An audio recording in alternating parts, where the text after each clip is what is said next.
আসসালামু আলাইকুম সম্মানিত দর্শক এবং দেশবাসী, আপনাদের সকলকে অনুরোধ করব ভিডিওটা কেউ না দেখে যাবেন না। এই মুহূর্তে উত্তরায় বিমান দুর্ঘটনার সর্বশেষ পরিস্থিতি আপনাদেরকে জানাচ্ছি।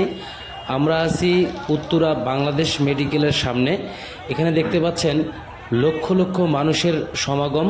শুধু একটাই কারণ, কার আত্মীয় স্বজন, কার বোন, কার ভাই, কে কোথায় সেগুলোর তথ্য যাচাই করার জন্য। হাসপাতালে তিল ধরার মতো কোনো জায়গা নেই। ভিতরে আইনশৃঙ্খলা বাহিনীর লোকজন কাউকেই ঢুকতে দিচ্ছে না। তো এই মুহূর্তে এখানে থেকে যে জিনিসটি সবার কাছে বলবো সেটা হচ্ছে, সবাই সৃষ্টিকর্তার কাছে দোয়া করেন আল্লাহ যেন এই দুর্ঘটনায় কবলিত যে সকল ভাই বোনেরা পড়ে গেছে তাদেরকে যেন আল্লাহ রহমত করে এবং এই বিপদ থেকে কাটিয়ে ওঠার তৌফিক দান করে। আপনারা আসলে নিজ চোখে না দেখলে বুঝতে পারবেন না এখানে কতটা ভয়াবহতা বা কতটা ভয়াবহ ঘটনা ঘটে গেছে। যে বিমানটি দুর্ঘটনা কবলিত সেই বিমানের পাইলট পুরে একেবারে ছাই হয়ে গেছে। এখানে অনেক শিশু থেকে শুরু করে মাঝবয়সী অনেক ছেলেমেয়েরা, তাদের কারো কারো শরীরের 70-80% পর্যন্ত পুড়ে গেছে। তো তাই সবাইকে বলবো অবশ্যই মহান রাব্বুল আলামিনের কাছে দোয়া করবেন আল্লাহ যেন এই বিপদ থেকে সকল ভাই বোনদেরকেই মুক্তি করে দেয়। সেই সাথে এই এলাকার আশেপাশে যে সকল ভাই বোনেরা আছেন বা যারা অবস্থান করছেন, আপনাদেরকে অনুরোধ করব হাসপাতালের আশেপাশে থাকবেন, কারণ এখানে প্রচুর পরিমাণে রক্তের প্রয়োজন হচ্ছে।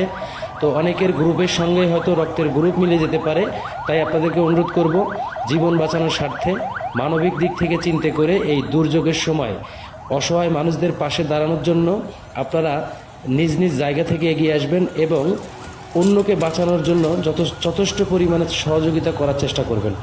আসলে ভিতরে আইনশৃঙ্খলা পরিস্থিতির লোকজনদের কারণে যাওয়া যাচ্ছে না। আর যে জায়গায় দুর্ঘটনাটি ঘটেছে ওই স্কুলের ভিতরে প্রবেশ করা একেবারে নিষেধ। তারপরেও বাইরে উৎসুক মানুষ এবং স্বজনহারা আত্মীয়রা বা স্বজনহারা পরিবারের লোকজনরা সবাই ভিড় করে যাচ্ছে। তো সবার কাছে একটি কথা বলবো, এই মুহূর্তে দোয়া করা ছাড়া আর কোনো উপায় নেই।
আমরা কিন্তু হেঁটে যাচ্ছি, আমাদের রিক্সা পাইতেছি না। আমরা আছি বাংলাদেশ মেডিকেলের সামনে, বাংলা মেডিকেলের সামনে আছি। ঠিক আছে, দেখতে পাচ্ছেন